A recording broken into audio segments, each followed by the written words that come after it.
Bom dia, colegas. Então, retomamos aqui a segunda parte da nossa sessão das 9 horas do dia 17 de junho e vamos pela ordem da pauta mesmo. Itens 94 e 95, o recorrente é Security e Segurança. A relatora é a conselheira Giovana. Eu não tenho certeza, Giovana, se os dois são idênticos. Se forem idênticos, você já pode relatar 94 e 95, senão a gente faz um por um, tá bom? Está com a palavra. Bom dia, presidente, bom dia, colegas. O processo item 94 da pauta da Security, ele é idêntico ao item 95. Ele só muda porque o 94 ele é um PER cujo crédito é o saldo negativo da contribuição social sobre o lucro líquido em 2011, e o item 95 da pauta é o mesmo crédito, só que relativo ao ano calendário 2010, tá? Esse processo aqui, eu vou procurar fazer um resumo, porque ele é muito simples. Na verdade, eu tinha 4 processos desse contribuinte, e 2 puderam ser julgados em sessão virtual, porque tinha um valor original abaixo de 1 milhão, e os outros 2 não puderam ser julgados, porque o valor era original superior a 1 milhão. Mas os 4 processos são iguais. Então, vamos para os 2 que ficaram aqui. São pedidos de restituição, cujo valor original nesse processo é aqui em torno de 700 mil, o outro é um valor parecido, e que o despacho decisório ele reconhece uma parte do crédito. Quando chega na DRJ, ele tem uma parte, um reconhecimentozinho ainda um pouquinho maior, e aí o saldo residual em litígio, nesse processo, ele é da ordem de 87 mil, e ele se resume, o crédito é de saldo negativo, e a discussão litígio também se resume a uma parcela de imposto de renda retido na fonte que não restou comprovada, e o contribuinte mostra ali quais são os erros e tal, e na época, esse processo já era de minha relatoria, ele foi baixado em diligência para verificação do imposto de renda retido na fonte, conforme a alegação. Teve um caso até que o contribuinte trazia nota, ele só não tinha um comprovante de rendimento, e ele dizia, eu não posso ser penalizado por isso, enfim. Isso foi para a diligência, então eu já vou lá no voto, tá certo? No final aqui, que eu falo em relação ao imposto de renda retido na fonte, as condições para ele poder compor o saldo negativo, que a receita referente à retenção ela tem que ter sido oferecida à tributação e tal, e nesses termos a diligência foi conduzida. E aí, eu estou lá na folha 6 do meu voto, tem uma fonte lá da Secretaria de Educação que pede a confirmação, tem outras glosas lá do valor retido na fonte, tem uns quadrinhos, eu coloco, inclusive, porque a retenção, ela tinha sido feita naquele código de arrecadação, que é uma retenção global, que envolve a contribuição social, o COFINS e o PIS, e o saldo negativo é da contribuição social, então ele tem que fazer a explosão do código de arrecadação, quando analiso fonte. Tudo isso foi feito na diligência, e aí, nesse sentido, eu agora estou na folha 8, eu vou ler o finalzinho do voto. Nesse sentido, tendo em vista que a recorrente fez juntar novos documentos não analisados pela unidade de origem, entre eles o comprovante de retenção por fonte pagadora, relatórios de notas fiscais, extratos de DAF, e afirma que os valores constantes desses documentos divergem daqueles apurados pela autoridade fiscal e que não constam do processo os documentos em que o fisco se baseou para apurar os valores retidos, o julgamento foi convertido em diligência. A unidade de origem foi solicitada que verificasse a existência da diferença alegada pela recorrente entre os valores apurados por ele e aqueles constantes do acordo da DRJ, e qual seria o valor dessa diferença, levando em consideração o necessário rateio para o Código de Arrecadação 5952 e as retenções informadas no pedido de restituição. E caso exista diferença, verificar-se se a receita correspondente às retenções foram oferecidas à tributação segundo o regime de competência, apresentar relatório conclusivo. Esse foi o conteúdo do pedido de diligência. Do total do crédito ainda em discussão no presente processo, o relatório de diligência, veja que era 87 mil. O relatório de diligência concluiu pelo reconhecimento adicional no valor de 86 mil, referente ao saldo negativo da CSLL, remanescendo não comprovado 1.319. Aí eu transcrevo aí a conclusão do relatório da diligência, tá? Dessa forma que adoto o resultado da diligência e reconheço um crédito adicional no valor de 86 mil e pouco, restando não comprovado o valor de 1.000 e pouco. Por conseguinte, devem ser homologadas as compensações até o limite do crédito de saldo negativo de contribuição social do ano calendário 2011, no valor original total de 704 mil, que é a conclusão do relatório lá de diligência. Então, pelo exposto, voto por dar provimento parcial para reconhecer um crédito adicional nesse valor que eu já citei e homologar as compensações até o valor total do crédito, né, original reconhecido, que foi de 704 mil. Tá? Esse é o meu voto. Na verdade, em resumo, o processo foi baixado em diligência para confirmar a retenção na fonte, grande parte do valor foi reconhecido e eu estou aplicando o resultado da diligência para reconhecer um crédito adicional e homologar a compensação até o limite do crédito. É isso. Certo. Obrigado, conselheira Giovana. Dúvidas, debates? Não? Então, vamos ao julgamento. Conselheiro Roberto. Eu acompanho a relatora. Conselheiro relatora. Dornelas, conselheiro Rogério, o Ricardo primeiro. Acompanho. Ricardo e Rogério acompanham. Lucas, acompanha? Acompanho também. Bianca? Acompanho. E eu também acompanho. Então, por unanimidade de votos, dá provimento parcial ao recurso para reconhecer um direito de crédito adicional de saldo negativo de CSLL referente ao ano calendário 2011 no valor de R$ 86.597,37 e homologar as compensações até o limite de crédito original, o crédito total reconhecido no valor original de R$ 704.923,14. Julgado. 95 deve ter alguma adaptação de valores aí, né? Eu queria só chamar a atenção, tem a adaptação dos valores e a conclusão do 95, ele é dar provimento integral, porque o reconhecimento do crédito foi integral, não teve nenhuma questão residual não reconhecida. Então, a conclusão do 95, vou ler aqui, pelo exposto, voto por conhecer do recurso voluntário e, no mérito, dar provimento para reconhecer um crédito adicional de saldo negativo referente ao ano calendário 2010, no valor de 65 mil e pouco, e homologar as compensações até o limite do crédito reconhecido no valor de 548. Nesse caso, foi integral porque o valor residual em litígio ele foi reconhecido integralmente. É a única diferença aí do... Certo. Aqui eu fico até com pena, porque eram 4 processos. Esse processo ele me foi distribuído assim que eu assumi como conselheira e o contribuinte tinha entrado na justiça para fazer julgar os processos, assim, para poder antecipar, e 2 não ficaram de fora aí. Mas é isso. Pois é, né? Não entendi como é que tem 2 processos, né? Que agora, mesmo com ordem judicial... Não, a ordem judicial determinou em final de 2018 que ele fosse julgado na sessão presencial. E o julgamento determinou naquela época, naquela ocasião, que os 4 processos baixassem diligência. Ah, sim. Voltaram os 4 da diligência. E agora eu só pude julgar 2. Entendi. Pelo valor original. Tá? Senhores, alguma divergência em relação ao 95? Acho que todo mundo está com acesso aí à minuta. É a mesma coisa, está adotando ali o resultado da diligência.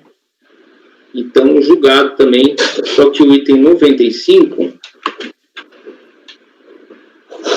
reconhecer o crédito adicional, então, provimento total, né? Provimento recurso total. E reconhecer o crédito adicional de saldo negativo de CSLL referente ao ano calendário de 2010, no valor de R$ 65.050,88, e homologar as compensações até o limite o crédito total reconhecido no valor de R$ 548.056,27. Certo? Certo. Nenhuma divergência? Então, julgados os itens 94 e 95. Conselheira Giovana, ainda no relato, nós temos os itens 96, 97, 98, 99, que são do recorrente Henrique Tomasi Neto, análises clínicas. Eu passo a palavra para a conselheira Giovana, que se entender que eles podem ser relatados em conjunto, nos avise. Se tiver algum separado, a gente vota na sequência. Está com a palavra, conselheira. Em relação a esses processos do Henrique Tomasi, eles são iguais os itens 96, 98 e 99, tá? O 97, ele é um pouquinho diferente, então eu vou analisar o 97 separadamente. Agora, o 96, 96, 98 e 99 são realmente iguais, muda ali a questão do período de apuração e a decomp, vocês vão entender. A questão aqui desses processos, eles são decomp de pagamento indevido a maior, e foi o despacho decisório indeferiu porque o DARF se encontrava alocado, certo? Na manifestação de conformidade, o contribuinte, ele alega que ele não entendeu por que o pedido de compensação dele foi negado. Na verdade, o processo tem aquele despacho decisório, e no despacho decisório, que é aquele eletrônico, né, ele diz informações complementares do crédito, você pode acessar lá pela internet. E aí o contribuinte ficou meio perdido, não conseguiu entender porque que o crédito dele tinha sido, a compensação tinha sido indeferido. Então, o contribuinte apresenta uma manifestação que alega que o valor informado no crédito da Decomp era o suficiente e existia, né? E não apresentou muito documento porque ele não entendeu. E aí a DRJ julgou a manifestação de conformidade improcedente e dizendo que não tinha, né, a comprovação do crédito. E aí, inclusive, o acordo da DRJ demonstra que ele poderia ter consultado o detalhamento da análise do direito creditório. No recurso voluntário, ele aponta erros, aí ele consegue o detalhamento do crédito do despacho decisório e ele aponta erros nesse despacho decisório, uma vez que o relatório mostra uma alocação de pagamento em valores superiores àqueles das demais Decomps para o crédito alocado. Eu vou mostrar para vocês o que é que aconteceu aqui no voto.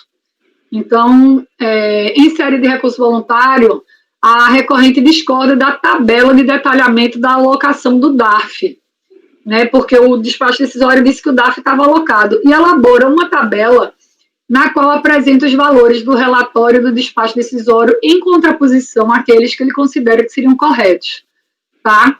Então, o contribuinte chama atenção para uma das Decomps, onde o erro seria maior, e apresenta cópia dessas Decomps, cita o despacho decisório para demonstrar o equívoco. Vamos tentar entender aqui.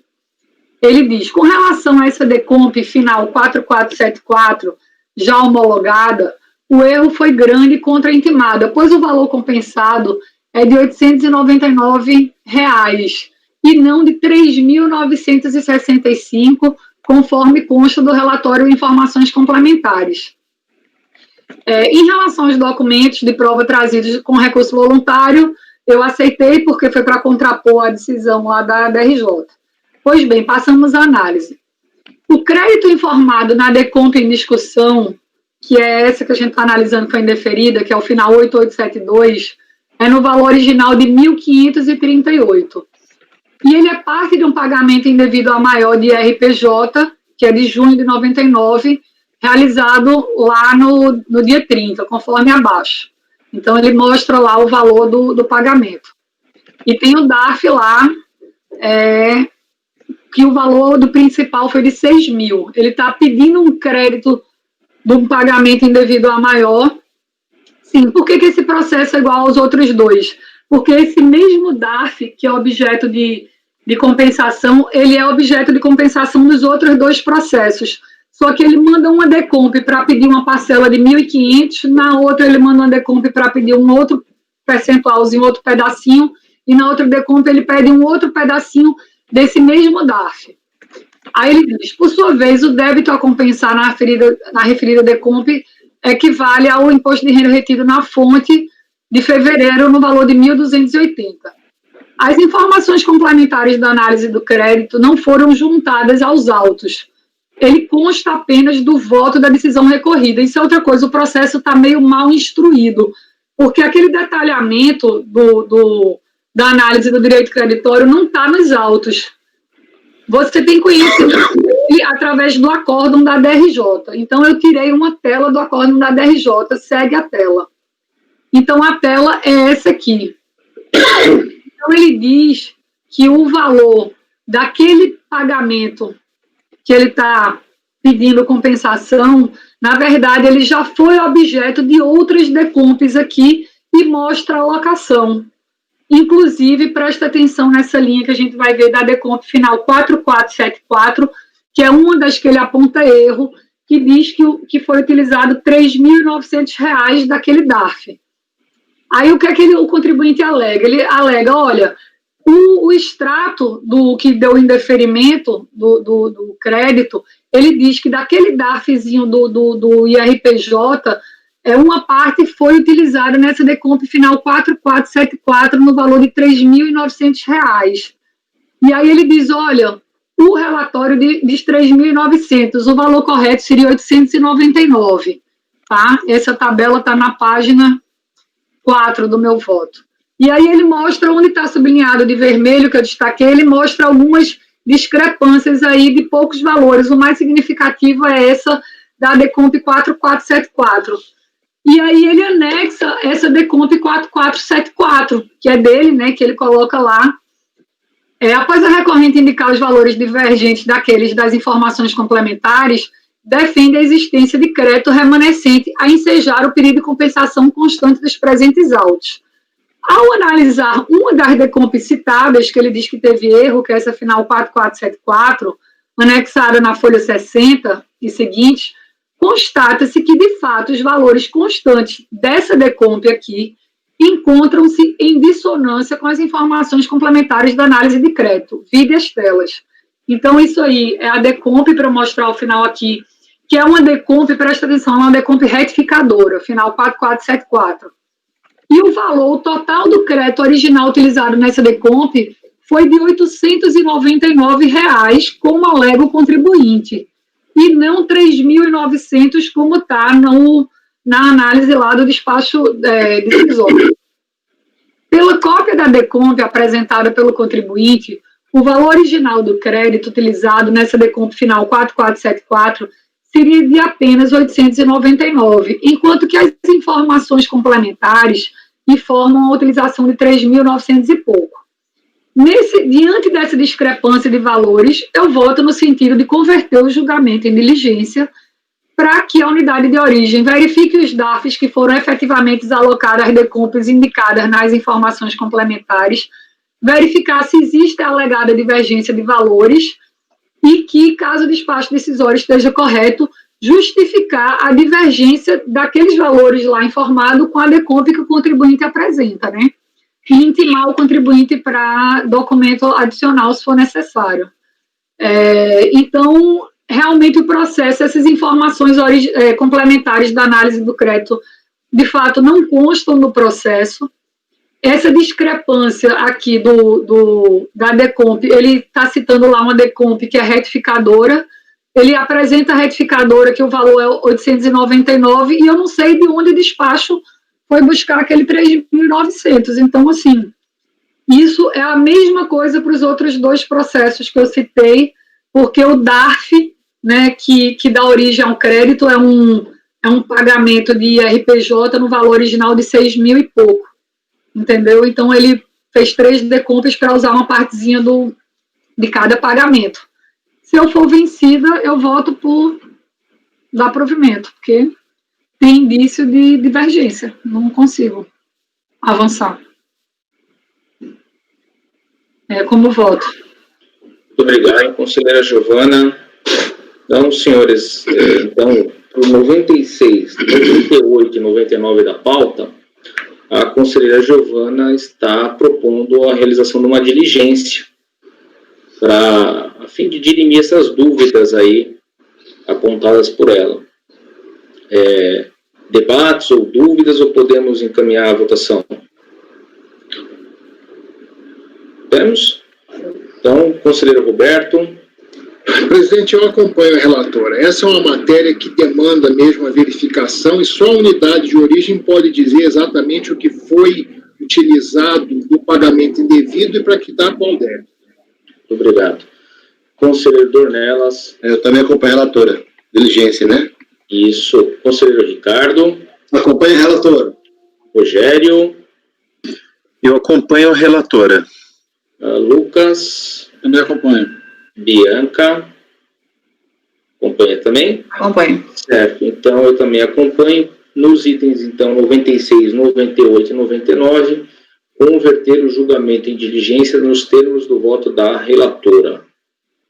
Passamos agora, então, ao item 97 da pauta, né? Que ele era diferente dos demais. Isso. Só uma coisa aqui. 95, 96 foi dar provimento parcial, não é isso? Só aqui anotando.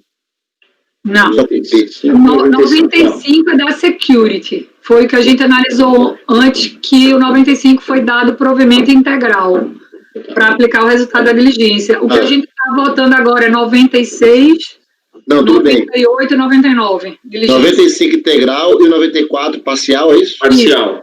Isso. Só porque... Tá bom, obrigado. Ok. Julgados agora, então, só confirmando que foram convertidos em diligência, 96, 98 e 99. Isso. Julgaremos agora o 97. Com a palavra a conselheira Giovana. Esse aqui, ele é um pouco diferente. Eu estou propondo, eu já adianto que eu estou propondo uma conversão em diligência, mas aqui é a questão da comprovação do imposto de renda retido na fonte, tá? Não é pagamento indevido a maior. Trata de um pedido de compensação de saldo negativo de RPJ no valor de R$25 mil. O despacho decisório reconheceu parcialmente, tendo sido glosado uma importância de R$5 mil em razão da não comprovação da fonte. A manifestação de conformidade, ele apresentou manifestação de conformidade, a DRJ julgou improcedente. E o que é que acontece? A DRJ disse, ele chegou a apresentar a nota fiscal e disse que recebeu o valor líquido, mas que não tinha o comprovante de rendimento. E aí a DRJ disse que a simples apresentação da nota fiscal, sem qualquer documento capaz de confirmar o pagamento efetuado, não constitui prova bastante do imposto de renda retido na fonte. O contribuinte apresentou recurso voluntário, né, e apresentou novos documentos, né, eu vou para o voto logo aqui, consoante relatado acima, o cerne da discussão diz respeito a uma parcela do crédito saldo negativo no valor de R$5 mil, que corresponde ao imposto de renda retido na fonte por esse Bradesco Seguros, né. Em consulta aos sistemas da Receita Federal, em consultas aos sistemas, a Receita Federal não conseguiu confirmar essa retenção e indeferiu a parcela. O contribuinte da sua manifestação trouxe nota fiscal demonstrando o desconto do imposto de renda. Todavia, a DRJ entendeu que a nota fiscal não era suficiente. Em série de recurso voluntário, o contribuinte traz planilhas e traz o extrato bancário e defende que é dever da fonte pagadora o recolhimento do imposto retido. Então, além da nota fiscal que ele tinha trazido, ele traz uma planilha para mostrar e o extrato bancário para dizer que recebeu líquido, mas ele não pode ser responsabilizado pela deficiência da fonte que não recolheu o tributo. E aí, em relação aos documentos que ele traz, eu estou acolhendo, porque foi para rebater a questão da DRJ. Quanto ao mérito do pedido de compensação, como a discussão está em relação a uma parcela do imposto de renda retido na fonte, e eu vou propor uma diligência, eu digo que o fonte para poder ser considerado no saldo negativo, ele tem que ter sido, o rendimento tem que ter sido oferecido à tributação, mas isso ainda nem foi objeto de discussão pela DRJ, tá?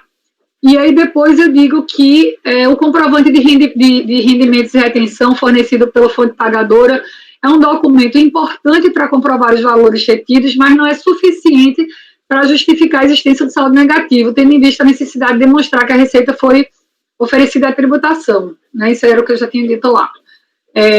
A recorrente não poderia ser penalizada pelo descumprimento de uma obrigação por parte de terceiros, normalmente quando a própria Receita Federal tem competência para exigir da fonte pagadora o cumprimento da obrigação acessória. Então, eu entendo que outros documentos podem ser aceitos para demonstrar a efetiva retenção dos valores, como nota fiscal, comprovação do pagamento acompanhada de escrituração contábil, desde que devidamente demonstrada a retenção e oferecimento da receita à tributação, apontando de maneira esquematizada e agrupada os valores recebidos, retidos e tributados. A recorrente fez juntar novos documentos não analisados anteriormente, entre elas planilha, demonstrando o pagamento e o extrato bancário. Há de se ressaltar que a decisão recorrida não menciona se a receita correspondente foi oferecida à tributação e, em momento algum, tal demonstração foi solicitada ao contribuinte. Então, pode ser que que o pessoal queira saber, que eu acho interessante, que se demonstre, e aí solicite dele a contabilidade para mostrar que a receita foi oferecida à tributação. Então, nesse sentido, eu voto por converter o julgamento em diligência em relação a essa glosa residual de 5 mil, para verificar se houve a efetiva retenção de RPJ por parte da empresa citada, podendo, para tal, se basear nas notas fiscais, planilhas, extrato bancário, bem como na escrituração contábil e em outros documentos que entender conveniente, verificar se a receita foi oferecida à tributação e intimar o contribuinte, inclusive, se entender em relação à escrita contábil e fiscal. É isso, minha proposta é a diligência. Ok, muito obrigado, conselheira Giovana. Senhores, dúvidas? Alguma dúvida? Não. Não tenho dúvida, não. Alguma divergência em relação a converter o item 97 também em diligência? Também não. Ninguém diverge? Não? Perfeito. Isso é bom, né? Ficar gravado, todo mundo fazendo positivo, não precisa nem... Interessante. Visualmente, todo mundo concordou. Então, acompanho a relatora, presidente. Mas está tranquilo. Não tendo nenhuma divergência, item 97, por unanimidade de votos também, converter o julgamento em diligência. Então, os 4 processos, apesar de ter essa nuance, né, essa diferença no 97, mas os itens 96 a 99 do contribuinte Henrique Tomasi Neto, nós julgamos por unanimidade de votos, converter os julgamentos em diligência.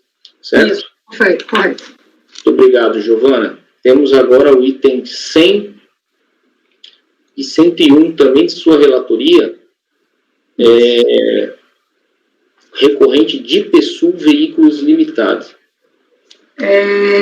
Bem, esse aí também são iguais. O 100 e o 101 são iguais, tá? A única diferença são pedidos de compensação de pagamento indevido ou a maior. A única diferença é que um é a parcela do IRPJ, que é o processo número 100, e o 101 é contribuição social, mas referente a um mês específico, que é de maio de 2000. Deixa eu ver o ano aqui. Eu tenho anotado. Período de apuração, maio de 2009. Então, os processos são semelhantes. Esse aqui também, deixa eu ver se foi o retorno de diligência. Esse também foi um retorno de diligência. O julgamento foi convertido, eu estou aqui na folha 3 do meu voto, o julgamento foi convertido em diligência para que a unidade verificasse as declarações retificadoras entregues pela recorrente em face de valores de tributo apurado em sua escrituração contábil e apresentasse relatório conclusivo acerca da existência do direito creditório pleiteado. A diligência foi devidamente cumprida, o relatório de diligência anexado na folha 209 e 210, que reconheceu a coerência das declarações apresentadas e a disponibilidade do crédito pleiteado. E, por fim, concluiu não haver óbice para a homologação da compensação pretendida. Eu reproduzo o relatório de diligência, a conclusão dele, tá? E eu estou adotando o relatório da diligência e homologando as compensações até o limite do crédito pleiteado, tá? Então, eu estou dando provimento para acatar a compensação para os valores reconhecidos lá pela diligência, que foram objeto da diligência. Giovana, deixa eu só, antes de eu continuar aqui, é que eu estou com uma certa lentidão, não estou conseguindo acessar, o processo está pensando aqui, eu não consegui abrir esse processo. Pelo início da numeração dele, ele é daqui da delegacia que eu sou vinculado no Hamburgo, e ele é um processo do ano de 2009, em que eu estava no gabinete da delegacia. Então, antes de eu prosseguir no julgamento, não estou conseguindo abrir o processo para ver se eu não assinei o despacho decisório. Aí eu estaria impedido. Eu estou com ele aqui, peraí. Despacho decisório. Não está abrindo aqui para mim. Deixa eu ver se eu consigo. Eu estou com ele aqui aberto. Despacho decisório foi assinado por João Carlos Eduardo, de Paula Genício. E de acordo, Marcelo Hiroki Kato. É isso, Fernando? Não, mas então... Isso é o despacho decisório. Ah, não, desculpe. Não, estou errado. Desculpa. Não, poxa. Esses daí eu nem conhecia quem era. Esse deve ser o acórdão da DRJ que olhou, não? Deixa eu dar uma olhada aqui. Estou tentando arrastar para a tela do lado e ele... Entrar de novo. Deixa eu ver aqui o despacho decisório. Na verdade, é no volume 1, né, Fernando? Né? Aqui, ó. Deve iniciar o processo ali. É Luiz Fernando Lorenzi. Então tá. Então, se foi o Lorenzi, eu era o adjunto dele, então não tem problema. Tá. Então é isso, gente. Na verdade, o valor aqui em discussão, acho que é um valor pequeno também. O que resta em litígio. O valor da diferença é de 80 mil aqui, o valor reconhecido.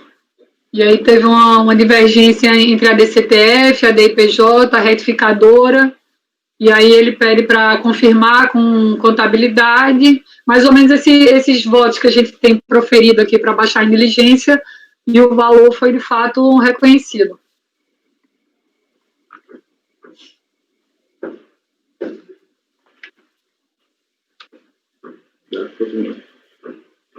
Certo? Só um segundinho, pessoal. Vou tentar abrir aqui, vou só olhar o segundo. Não sei se alguém está com os dois processos abertos aí, só para ver, né? Desencargo de consciência. Deixa eu abrir isso. Eu posso ver outro também.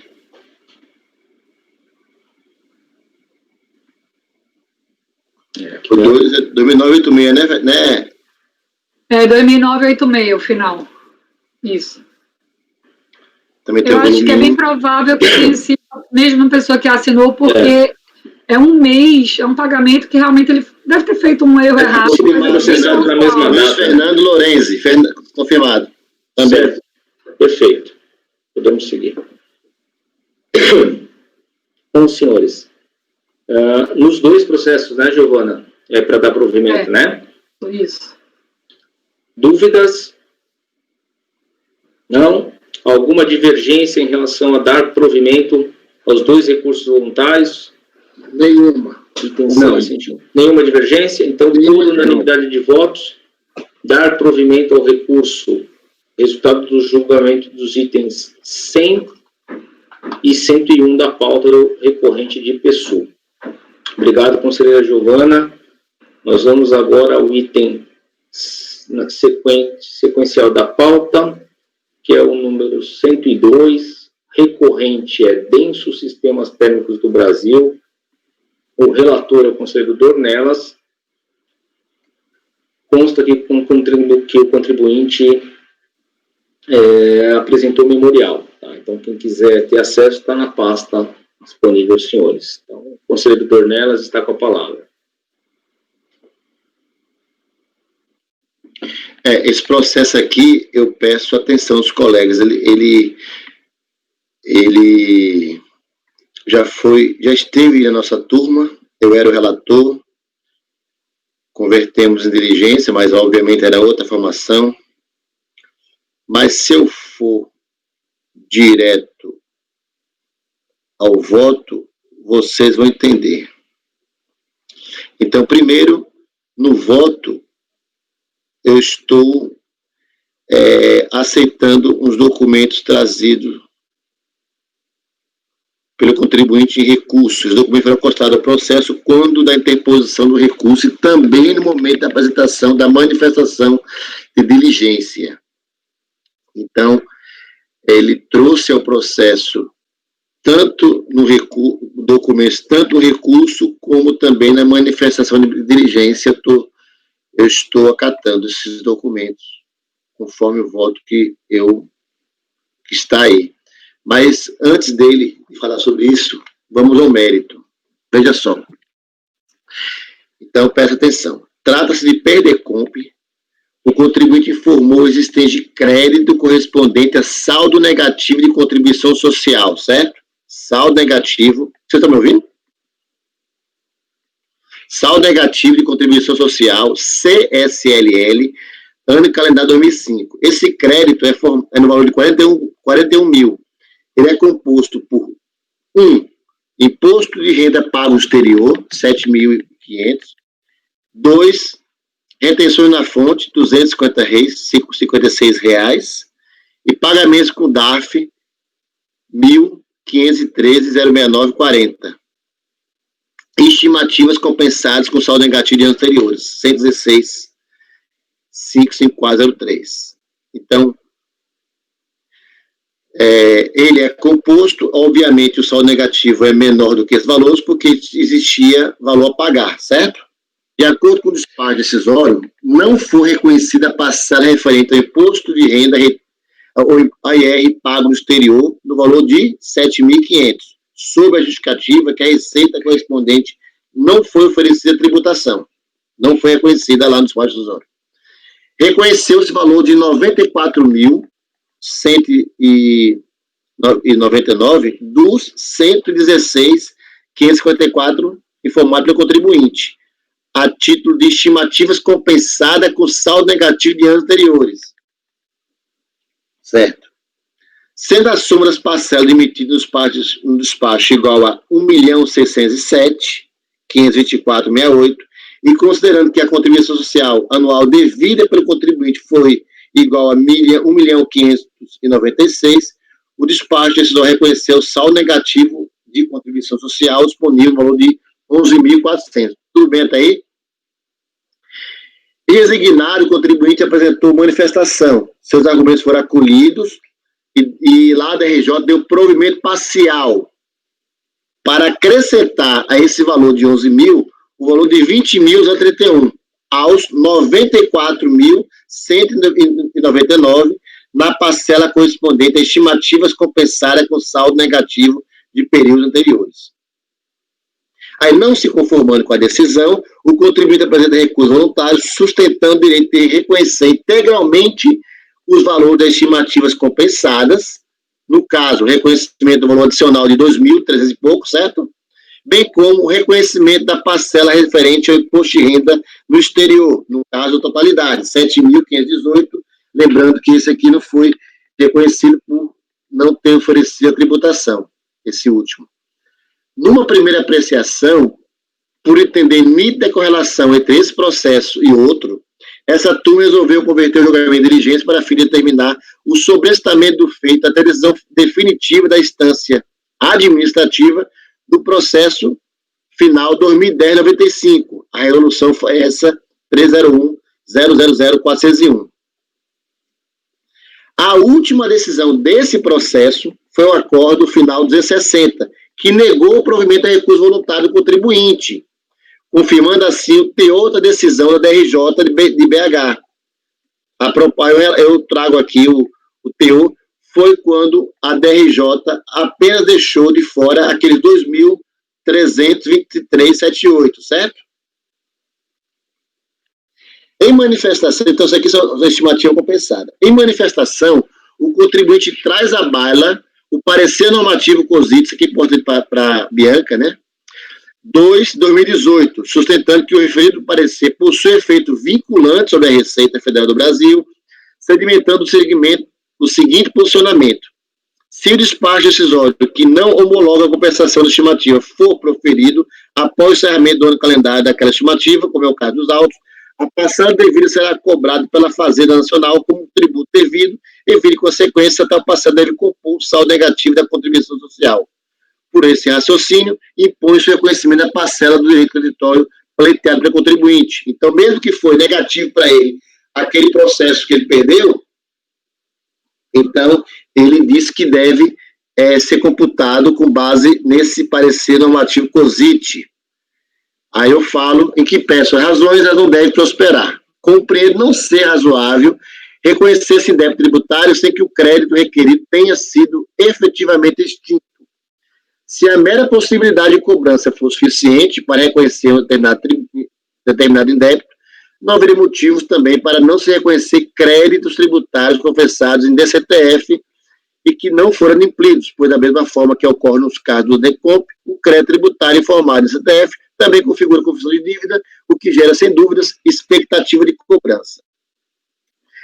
Se é certo que o sujeito passivo, tendo declarado regularmente a compensação de estimativa integrantes do saldo negativo, não pode ser duplamente onerado com a eventual cobrança da estimativa em razão da não homologação da compensação declarada e da glosa dessas mesmas estimativas no subsequente saldo negativo apurado, e aqui é igualmente certo que não pode admitir que o saldo negativo lhe seja reconhecido sem efetiva liquidação dessas estimativas, as compensadas, visto que a mera possibilidade de cobrança, de fato, não confere o direito creditório à liquidez e certeza exigidos pelo artigo 170 do CTN. Portanto, não se reconhece o direito creditório no valor adicional de 2.323, a título de estimativa compensada com saldo negativo de anos anteriores, devendo a unidade de origem não prosseguir com a cobrança dos valores de estimativa. Essa parte aqui é importante vocês, cuja compensação lá foi não homologada, eventualmente processada nos autos do processo final 2010-95. Certo? Essa é aquela parte. Com referência à parcela referente a BR pago no exterior, no valor de 7.518, a decisão manifestou-se sobre as glosas. A discussão gira em torno se a receita correspondente foi oferecida ou não à tributação. A decisão recorrida manifestou-se sobre as glosas referente ao imposto de renda do exterior da seguinte forma. Eu trago aqui. Eu vou pedir licença para não ler, eu estou apenas repetindo o que ela falou. Como se viu, o contribuinte trouxe aos autos novos elementos de prova, por isso a importância desses documentos que eu mencionei, com o fim de provar o efetivo pagamento do imposto no exterior, está lá na folha 281362, como também o oferecimento das receitas correspondentes à tributação, folha 434537. Em sua manifestação, a recorrente colaciona a tabela que segrega as receitas auferidas no exterior no período 2005, bem como faz juntar de notas fiscais correspondentes. Veja-se a tabela. Aí está aqui a tabela, fazendo essa correlação. De acordo com os documentos colacionados e tabela, as receitas auferidas no exterior no período de análise totalizam o importe de 83.533,70. Analisando cópia do balanceto analítico carregado aos autos, também na manifestação à diligência, verifica-se que essa receita foi, de fato, reconhecida contabilmente pela recorrente, integrando a conta contábil final 02, denominada prestação de serviço exterior. Tal subconta apresentava, na data de 31/12/2005, o saldo de 83.533,70. Veja-se, está pequenininho aqui, mas é só dar um zoom, né? Observe-se que a subconta acima mencionada integrava a conta contábil final 00, denominada de prestação de serviço, que indicava na mesma data o saldo de 320 mil. Esse saldo depurado dos tributos sobre vendas implicou no reconhecimento da receita líquida de serviço de importe de 291 mil. Aqui. Essa receita líquida de serviço integra a demonstração de resultado do exterior, DRE 2005, que também se fez nexado. Está aqui, ó. Analisando-se o SDRE, verifica-se que a recorrente apurou o resultado antes do imposto de renda e contribuição social, no valor de 19 milhões, ao final de 2005. O resultado antes do imposto de renda e contribuição social em questão foi exatamente o ponto de partida adotado pela recorrente para a apuração da contribuição social, referente ao ano 2005, efetuada em 31 de dezembro daquele ano.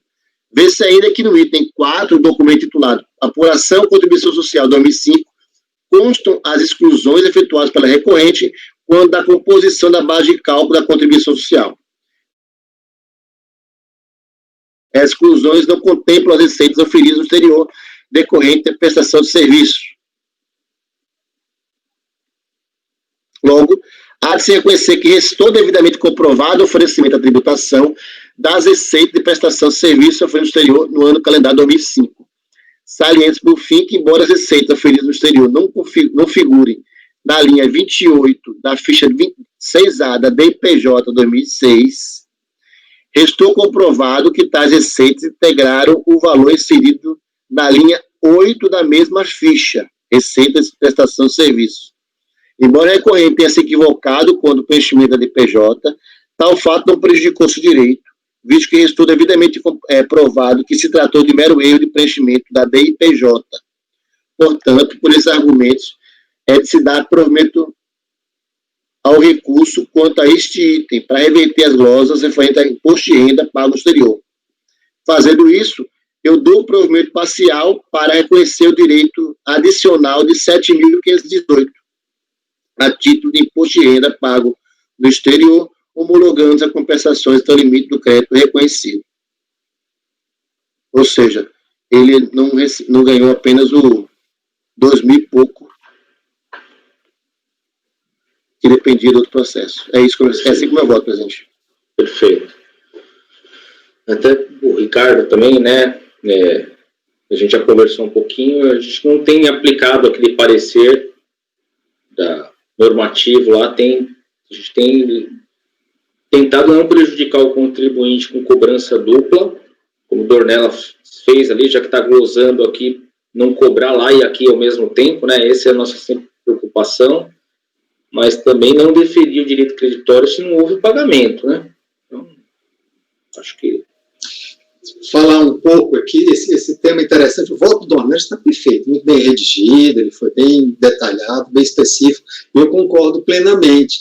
Sabe o que, e não concordo com esse parecer normativo, com a devida vênia, tá entendendo? Eu acho que a gente reconhecer isso é como se estivesse financiando o contribuinte, tá certo?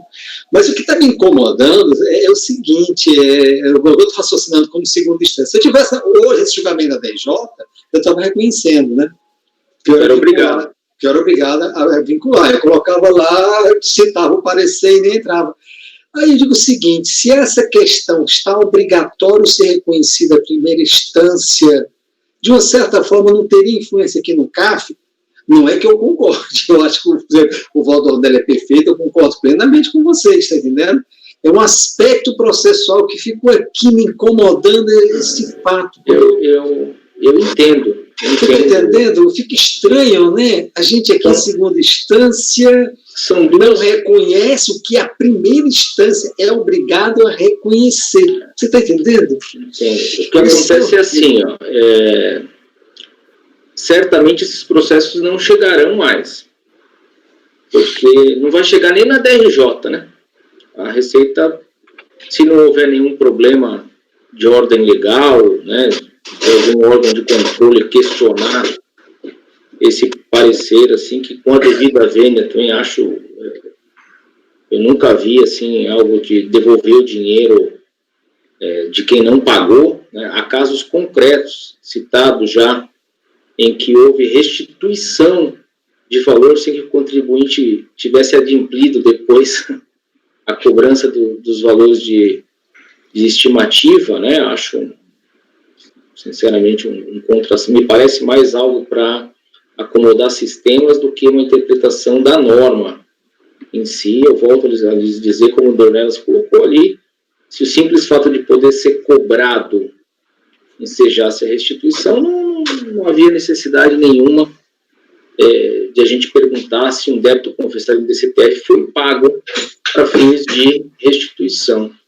Mas, enfim, a gente poderia discutir, na verdade, se não há quase uma falta de interesse de agir agora do fisco, quando reconhece por um outro ato, né? A gente pode até pensar nisso, mas eu me incomodo muito, e é bom que fique gravado, né? Eu já tive a oportunidade de mandar por escrito isso, mas que fique gravado, que eu acho, um respeito que eu tenho aos colegas que assinaram, acho esse parecer, ele realmente, assim, pode ter efeitos muito perversos aí para o fisco de devolver dinheiro sem que a pessoa tenha pago e sem que venha pagar no futuro, né? Isso vai para o débito escrito em dívida ativa, vai executar e talvez não está garantida a reposição, por exemplo. E até pelos próprios termos do parecer, quando se leiam lá os pareceres da PFN, se leem os pareceres pela metade,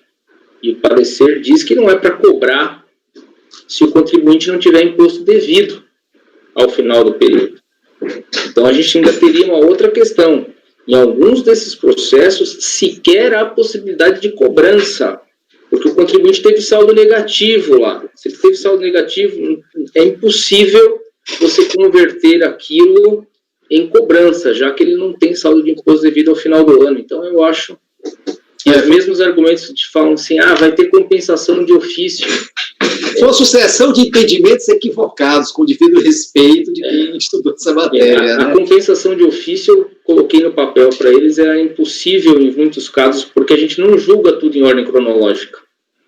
Então, seria possível se a gente julgasse tudo em ordem cronológica e, ao invés de restituir o último processo, por exemplo, né, eu falasse, não, eu vou compensar de ofício porque tinha um débito do anterior. Então, mas a gente não acontece isso. Pode ser que você julgue de um período subsequente, partindo dessa lógica, devolva o dinheiro e no mês seguinte você vai julgar de um processo do período anterior que haveria algo a cobrar e você não consegue fazer a compensação de ofício porque você já devolveu. Então, o parecer também parece que se equivoca ali. A gente pode discutir. Por enquanto... o voto está perfeito, nota 10, não tem correção nenhuma. Concordo plenamente. Ainda tem alguma esperança, né? Quem sabe, assim, a gente gravando, falando também, melhor.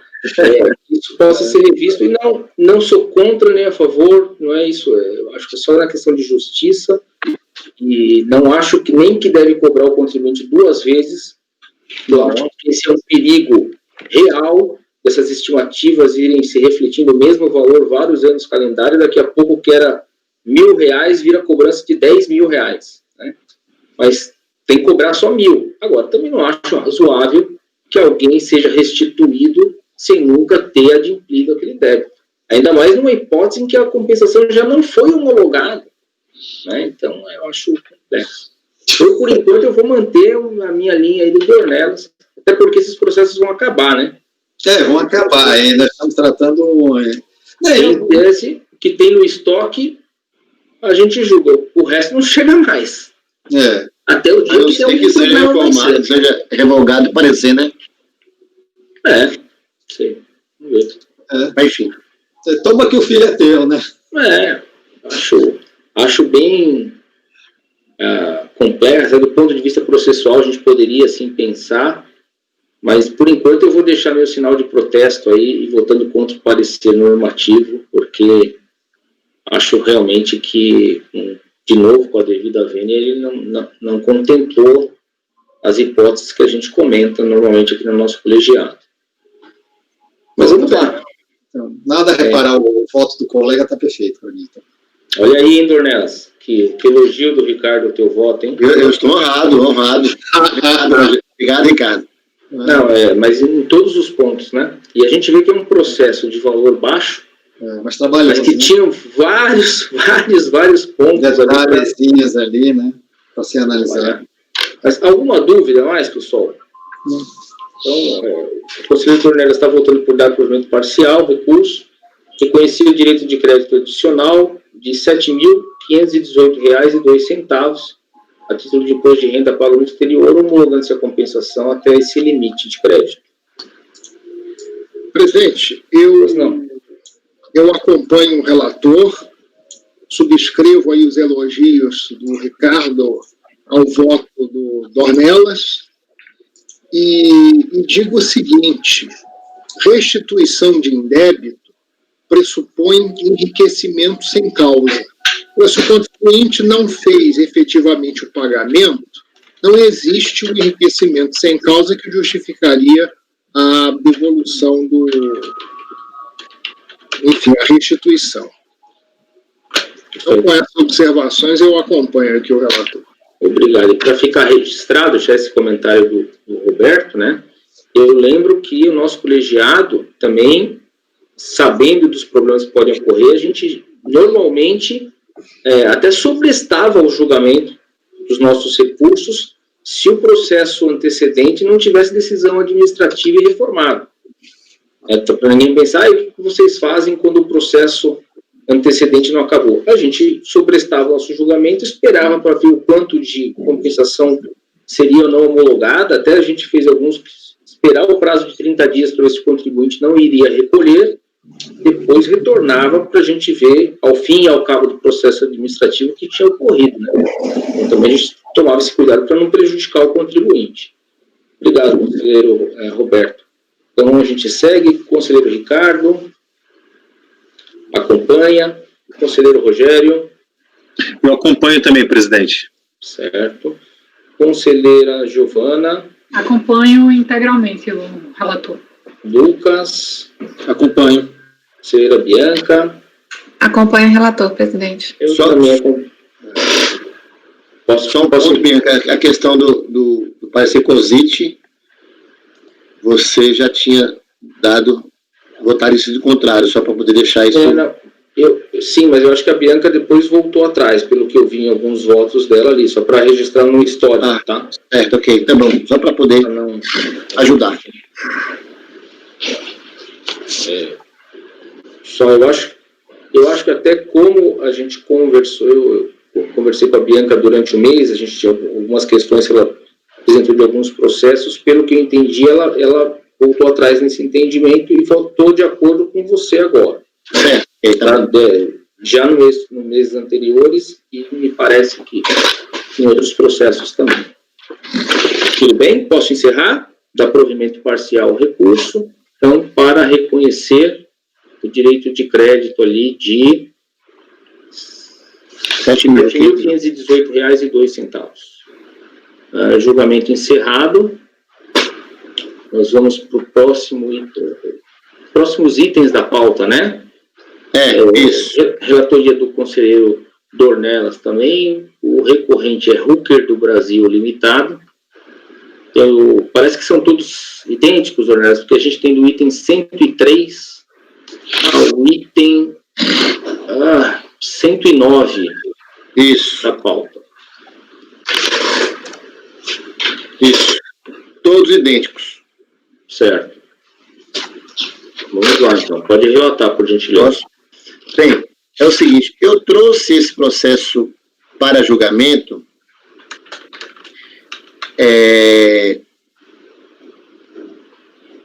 pelo seguinte, isso aqui não é uma audifração, isso aqui é uma decomp.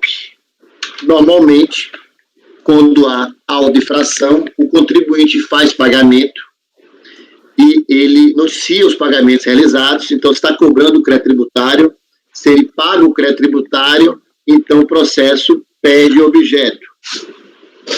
Esse aqui, eu imaginei ter discussão no colegiado, não sei se vai ter, mas foi esse o motivo, Fernando, certo? Onde aqui há uma declaração de compensação. e o contribuinte noticia o pagamento de débitos. Declaração de compensação, o colegiado já falou que se discute em outras oportunidades, crédito, mas aqui ele está dizendo que, olha, esses débitos aqui, eu venho perdendo o meu processo com relação ao crédito. Ele vem com decisões anteriores não sendo reconhecido. Eu resolvi pagar o débito objeto da declaração. Então, o contribuinte paga o débito e apresenta os comprovantes nada quanto ao crédito apresentado. O recurso dele, obviamente, ele busca o reconhecimento do crédito, o recurso apresentado. A petição foi depois. Eu entendi aqui que houve perda do objeto, já que a declaração de compensação, para ser coerente, é um procedimento multifacetado. Então, não existindo débito, porque ele fez o pagamento, houve essa notícia acarreta a perda de objeto. Então, tendo contribuinte providenciado o pagamento do débito declarado, ocorre perda do objeto por ausência de litígio e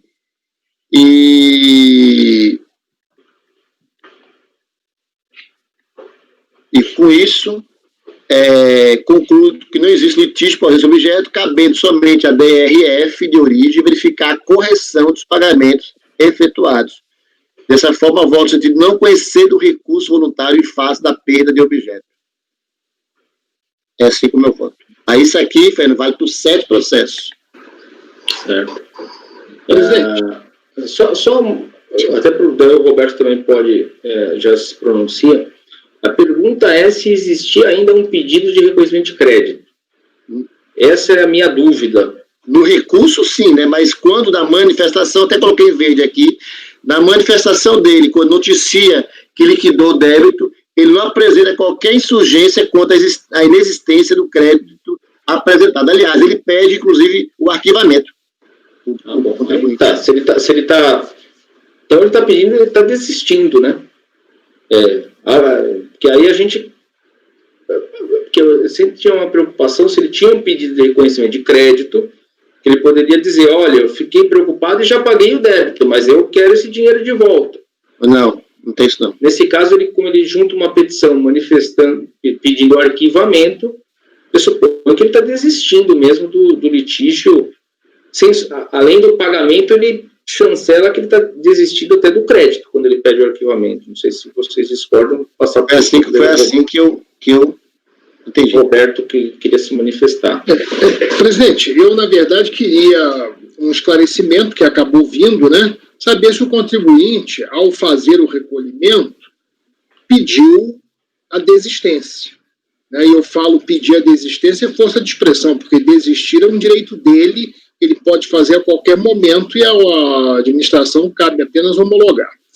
O que eu digo é o seguinte, se ele não desistisse e continuasse a sustentar que existe o crédito, eu entendo, claro, que neste caso o pedido de compensação transformou-se em pedido de restituição. Ontem nós discutimos bastante aquela questão de examinar débito e não examinar débito, e eu me lembro que a Bianca fez uma observação que eu achei assim muito interessante. Primorosa. Como? Primorosa, exatamente. Aliás, essa é a expressão que eu usei num texto que eu adicionei a um voto que a gente deve apresentar amanhã, que envolve a mesma questão. A Bianca disse assim, compensação tem duas pernas. Eu achei essa expressão muito interessante, porque é uma expressão, digamos, simples, mas que consegue sintetizar todo o procedimento de compensação. Né? O que se diz de uma forma mais rebuscada, que é a reciprocidade, vem nessa expressão mais simples, é posta de uma forma muito clara. A compensação tem sempre duas pernas. Quando você tira uma perna, desaparece a compensação. Se sumir a perna do débito, o que passa a existir é um pedido de restituição. Se desaparecer a perna do crédito, o que subsiste é um pedido de revisão de débito. Ora, eu entendo que se o que remanesceu foi a revisão de débito, a competência deixou de ser da DRJ e do CARF. Tem que voltar para a unidade de origem. Mas, se o que subsiste é um pedido de restituição, o CARF pode examinar, porque isso é da competência do CARF. Por isso que, nesse caso, me parecia importante confirmar se o contribuinte tinha desistido. Se ele desistir, ponto final. Eu estou com a petição dele aqui, diz o seguinte: é da Área do Brasil informar a realização do pagamento integral do débito em discussão no processo administrativo em tela, conforme comprovante de pagamento de documento de arrecadação da Receita Federal, emitidas tal. E faz disposto, nos termos do artigo 156 do CTN, a recorrente pleiteia extinção do crédito tributário objeto de presente demanda e, consequentemente, a baixa das respectivas pendências em seu relatório de situação fiscal. É assim que ele se expressa. Nesse texto, para mim, não fica claro que ele teria desistido. Enfim, até pode ser, aí é uma questão de interpretação, porque quando ele fala em baixa, ele não está pedindo a baixa do processo, ele está pedindo a baixa do débito. Não, inclusive o próprio contribuinte juntou. Ele mandou e-mail, né, Fernando? Mandou e-mail exatamente. Tá. Esse é aquele caso. Esse é aquele caso. Mandou e-mail exatamente pedindo para... não tenho nem dúvida, viu, Roberto? Ele mandou um e-mail. Até me foi questionado pela administração. O contribuinte mandou um e-mail dizendo textualmente, questionando por que o processo estava em pauta se ele já tinha desistido. Perfeito, presidente. Então, assim, se a gente tinha alguma dúvida, ele com os embargos esclareceu ali. Está bem claro, ele mandou um e-mail, a gente até agora... Você entendeu por que eu coloquei em julgamento, processo? Então, Perfeito, foi muito bom para ficar até esclarecido isso. Nesse caso, a manifestação de vontade do contribuinte no sentido de desistir é clara. Então, não nos caberia nenhuma outra coisa diferente do que aquilo que foi feito. Inclusive, a resposta que eu pedi para que fosse dada a ele é que a gente analisaria isso em sede preliminar e que, se fosse confirmado, o recurso não seria conhecido. Como me parece que agora a gente vai encaminhar nesse sentido mesmo, né? Então, senhores, em face desses debates, alguém tem mais alguma dúvida ou podemos seguir nos julgamentos? Eu queria só fazer uma observação, presidente. É o seguinte, como a dúvida do Roberto, né, a questão da desistência. A desistência ela pode não ser expressa, mas a partir do momento que ele entrega um recurso, né, tudo bem, a gente já sabe que teve o e-mail, que o contribuinte perguntou, e aí a gente já soube que realmente a vontade dele é no sentido de desistir.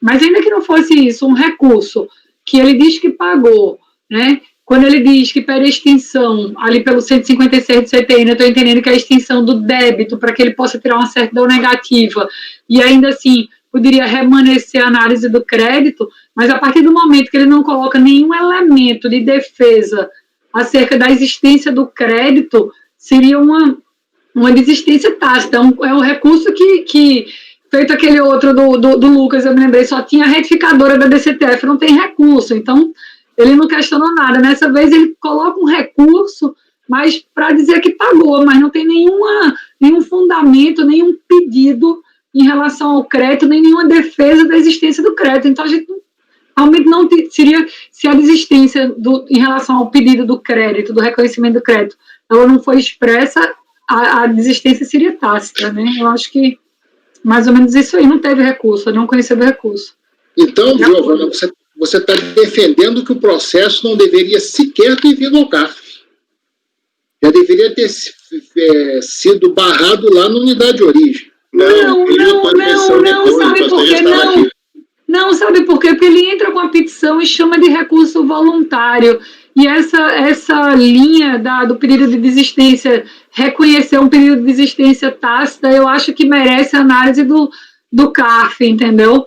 Eu acho que seria uma decisão muito importante para ser tomada lá na unidade de origem, entendeu? Mas Giovana, só uma pergunta, mas desistência tácita de quê? Se essa petição já era o recurso. Não, a petição aqui não é recurso não, viu? Ele entrou com recurso voluntário normal, depois do recurso voluntário, ele atravessa essa petição noticiando os pagamentos. Ah, entendi. Não tinha argumentos a respeito do crédito. Tinha lá no recurso inicial, na petição inicial. Aí ele diz que ele pede o arquivamento da cobrança, né? Do débito, artigo 156. Então, ficaria uma dúvida nossa aqui, mais ainda, né, nesse caso. Entendi. E me questionaram por que estava na pauta, eu falei, não. Conversei com o Dornelas antes, a gente vai analisar, porque tinha essa questão que a gente está debatendo aqui, para ver que não era um caso de simplesmente por despacho devolver o processo, né? Porque poderia ter uma discussão.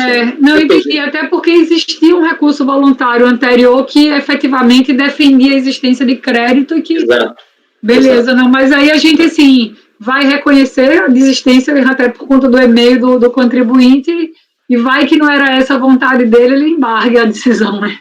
A minha dúvida é se eu trago o e-mail para cá, Fernando. Eu cito o e-mail também, poder colaborar na interpretação ou não? Acho que não tem necessidade. E é bom porque a vantagem de ter a sessão gravada é que qualquer dúvida alguém pode acessar a gravação e vai ficar bem claro que o contribuinte apresentou os e-mails. A vontade dele. Confirmando ele não vai existir, ele não vai, de forma nenhuma, apresentar recurso, não. Isso. Senhores, alguma dúvida e alguma divergência em não conhecer desses recursos? Não? Então, por unanimidade de votos, não conhecer os recursos por perda de objeto. Resultado válido para os processos, para os itens da pauta de número 103 a 109. Presidente, só um comentário aqui. Ficou claro, está votado, eu acho que está perfeito o entendimento, né? Mas por que o contribuinte ia pagar um débito para depois esperar um dia receber a restituição do valor que estava quitando aquele débito e a exigibilidade está suspensa? Eu fico, se isso não é esse caso, mas que situação seria inusitada, né? Não, talvez está suspenso. Um desejo muito grande de ter uma certidão negativa e não uma positiva por efeito de negativa, não tem mais nada. Porque nós... Eu acho que talvez o contribuinte não tivesse tanta certeza da existência do direito creditório. Mas por que ele ia pagar antes e esperar o direito creditório, né? Pode ser, né? Pode ser. Bom, pode passar para frente aí, né?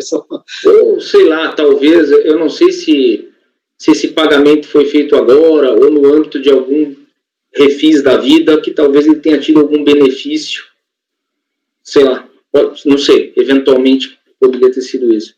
Mas, enfim. Senhores, a gente tem o item 110, tá? O item 110, o patrono pediu retirada de pauta, então está retirada de pauta. Ainda é 11h25, não, 11h27 aqui no meu relógio. Nos termos da portaria CARF 13.135, de 2020, nos é permitido antecipar os julgamentos da pauta da tarde. Tá? Então, quero perguntar aos senhores, eu acho cedo para a gente parar, porque a gente tem bastante processo de tarde. Quem sabe a gente encerra a gravação para ficar delimitado aqui que a gente encerrou a sessão das 9 horas do dia 17, aí eu vou pedir para o apoio, e a gente, na sequência, já inicia os julgamentos dos itens da tarde. A gente tem praticamente 1 hora para antecipar processos da tarde, acho que bem relevante para a gente não ter que, de repente, a gente termina mais cedo. Então, eu peço ao apoio que encerre a gravação para a gente, então, finalizar com o julgamento de 100% dos processos aí da pauta das 9 horas do dia 17/6, e, na sequência, dar início ao julgamento da sessão da tarde. Val, pode encerrar, então, a gravação, por gentileza? Encerrando a gravação, presidente.